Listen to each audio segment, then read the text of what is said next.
World News in 5. Right now.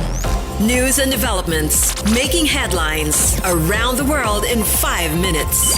World News in 5. Here on Radyo Pilipinas World Service.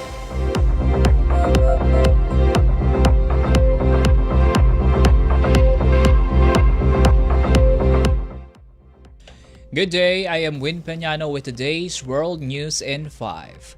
The United States has vetoed a United Nations Security Council resolution calling for an immediate and permanent ceasefire in Gaza, as well as the lifting of Israeli restrictions on humanitarian aid.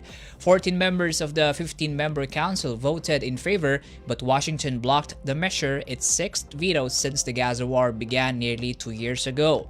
The resolution also sought the unconditional release of hostages held by Hamas and other groups.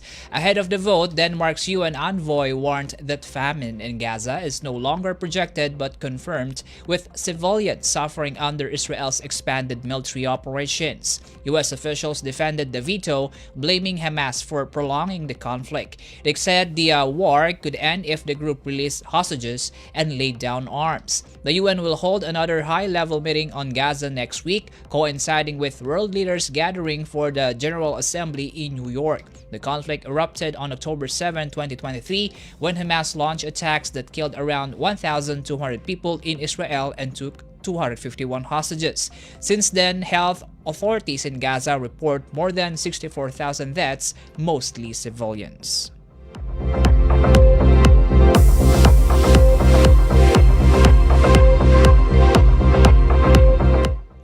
In our news, Israel says it has carried out new airstrikes against Hezbollah targets in southern Lebanon.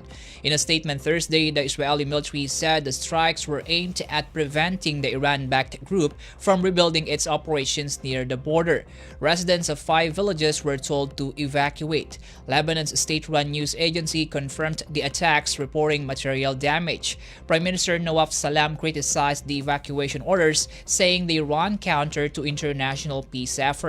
The Lebanese army also warned that Israel's actions threaten its ability to implement a UN-backed plan to end Hezbollah's armed presence south of the Litani River. Hezbollah lawmaker Hassan Fadlallah meanwhile accused Israel of terrorism and said the airstrikes show there are no guarantees against further attacks. The latest strikes come despite a US brokered truce between Israel and Lebanon last November.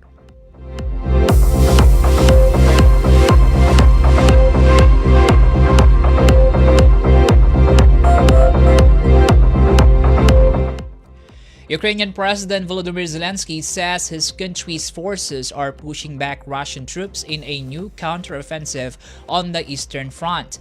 In a video address Thursday after visiting the Donetsk region, Zelensky said Ukrainian troops have retaken 7 settlements and about 160 square kilometers of territory.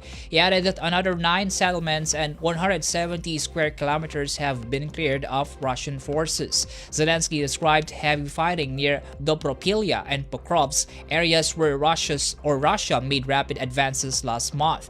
Meanwhile, officials said a Russian airstrike killed 5 civilians in Konstantinivka, about 40 kilometers from Dobropilya. No independent report has verified the battlefield claims. The Donetsk region remains the center of the fiercest fighting in Russia's war, now in its 3rd year.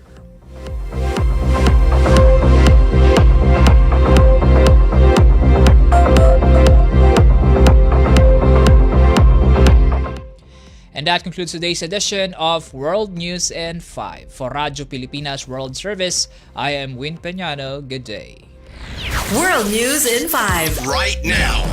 News and developments making headlines around the world in 5 minutes. World News in 5. Here on Radyo Pilipinas World Service.